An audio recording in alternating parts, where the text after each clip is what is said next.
नए साल के पहले ही दिन जम्मू कश्मीर में 3 आतंकी घटनाएं हुई हैं। रविवार शाम राजौरी में आतंकियों ने अंधाधुंध गोलीबारी की, जिसमें 3 लोगों की मौत हो गई, 7 घायल भी हुए हैं। इसके अलावा शाम को ही श्रीनगर के हवाल चौक में आतंकियों ने सीआरपीएफ की 28वीं बटालियन के बंकर पर ग्रेनेड से हमला किया।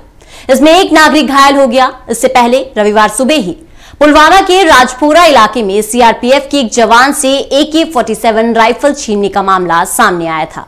वहीं जम्मू के राजौरी में डांगरी गांव में सोमवार सुबह आईईडी ब्लास्ट हुआ। एक बच्ची की मौत हो गई है इस ब्लास्ट में और 5 लोग घायल हैं और इनमें से एक की हालत गंभीर बताई जा रही है।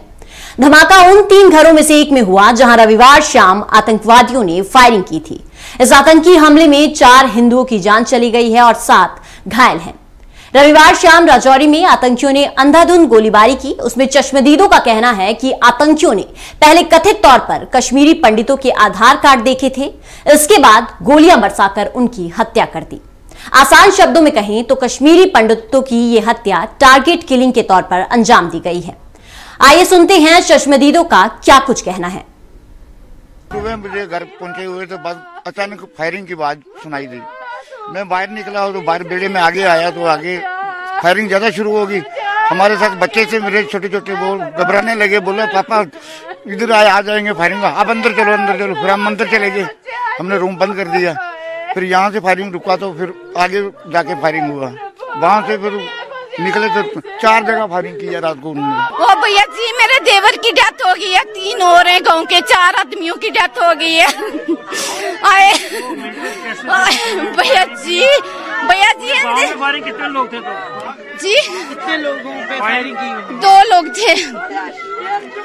लोग थे भैया। गेट से अंदर फायरिंग किया उन्होंने, ये देखो ना निशान पड़े हुए हैं।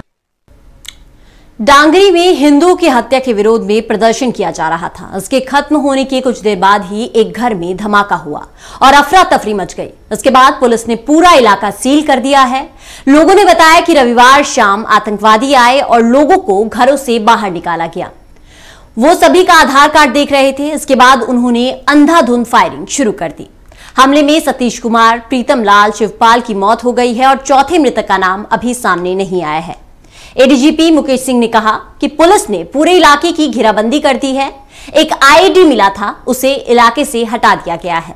सर्च ऑपरेशन चल रहा है। आशंका जाहिर की गई है कि रविवार शाम फायरिंग के बाद ही आतंकवादियों ने घर में आईईडी रख दिया होगा। आइए सुनते हैं एडीजीपी ने क्या कुछ कहा। जो जानकारी प्राप्त हुई है उसमें 2 आतंकी आए थे जिन्होंने 3 घरों को निशाना बनाया। अपर डांगरी के गांव का इलाका था जो थोड़ा सड़क से हटके है, जिसमें 4 लोगों की कैजुअल्टी हुई है, 5 और जख्मी हैं। जो 2 जख्मी यहाँ लाए गए हैं वो अभी स्टेबल हैं। राजौरी में भी जो जख्मी हैं वो भी स्टेबल हैं। तलाशी अभियान जारी है। पुलिस, सीआरपीएफ और आर्मी के ट्रूप्स ने उसे पूरे इलाके की घेराबंदी कर ली है। तलाशी अभियान शुरू हो जाएगा। बहुत जल्द हम कोशिश करेंगे कि इन दोनों को न्यूट्रलाइज कर दिया जाए। सर, अभी तो कुछ पता चला है कि कौन संगठन इसमें सब? अभी इसकी जानकारी नहीं है, अभी तफ्तीश करेंगे तो पता चलेगा। श्रीनगर में रविवार शाम करीब 6 बजे हवाल चौक में आतंकियों ने सीआरपीएफ के बंकर पर ग्रेनेड से हमला किया था। इस हमले में जवानों को तो कोई नुकसान नहीं हुआ, लेकिन एक नागरिक समीर अहमद मल्ला घायल हो गए। उन्हें अस्पताल में भर्ती किया गया है। फिलहाल इसकी कोई तस्वीर सामने नहीं आई है। रविवार सुबह 11:15 बजे दक्षिण कश्मीर के पुलवामा जिले के राजपुरा इलाके में सीआरपीएफ के जवान से AK-47 राइफल छीन ली गई थी। राइफल छीनने वाला युवक 25 साल का इरफान बशीर गनी है। शाम तक राइफल छीनने वाले युवक को उसके परिवार के लोग लेकर थाने पहुंचे और हथियार वापस किए। इसके पहले आतंकियों ने 183 बटालियन के एक जवान से AK-47 राइफल छीनी थी। वहीं इस हमले के बाद से लोगों में गुस्सा देखने को मिल रहा है। राजौरी के डांगरी में मुख्य चौक पर लोगों ने विरोध प्रदर्शन किया। एक शख्स ने कहा कि जिला प्रशासन विफल हो गया है। हमारी मांग है कि LG मनोज सिन्हा यहां आए और हमारी मांगों को सुने। स्थानीय लोगों का कहना है कि आतंकी अल्पसंख्यकों को टारगेट करके मार रहे हैं। वहीं अब जम्मू कश्मीर के उपराज्यपाल मनोज सिन्हा ने राजौरी में हुए इस आतंकी हमले की निंदा की है। उपराज्यपाल कार्यालय की ओर से कहा गया है कि हमले में शहीद हुए प्रत्येक नागरिक के निकटतम संबंधी को 10 लाख रुपए की अनुग्रह राशि और एक सरकारी नौकरी दी जाएगी। गंभीर रूप से घायलों को 1 लाख रुपए दिए जाएंगे। डांगरी गांव ऊंचाई पर है, जिसके एक तरफ सरानू पोठा के घने जंगल है। आतंकियों के लिए ये जंगल क्षेत्र आवाजाही का रूट रहा है। नौशेरा क्षेत्र से घुसपैठ कर आतंकी सरानू पोठा जंगल और उसके साथ लगते कंग बुद्धल से होकर कालाकोटा पहुंचते थे। संवेदनशील इलाका होने की वजह से कई बार इस जंगल को भी खंगाला जा चुका है। भारत पाकिस्तान नियंत्रण रेखा से सटे राजौरी जिले में नकाबपोश 2 आतंकवादियों ने अल्पसंख्यक मोहल्ले में अंधाधुंध फायरिंग कर एक युवक समेत 4 लोगों की हत्या कर दी और मरने वालों की पहचान दीपक कुमार, सतीश कुमार, प्रीतम लाल सभी निवासी डांगरी के रूप में हुई है। एक अन्य व्यक्ति की मौत बाद में अस्पताल में हो गई। आतंकियों ने पहले घर में घुसकर आधार कार्ड देखे और फिर फायरिंग कर दी। टीआरएफ ने हमले की जिम्मेदारी भी ली है।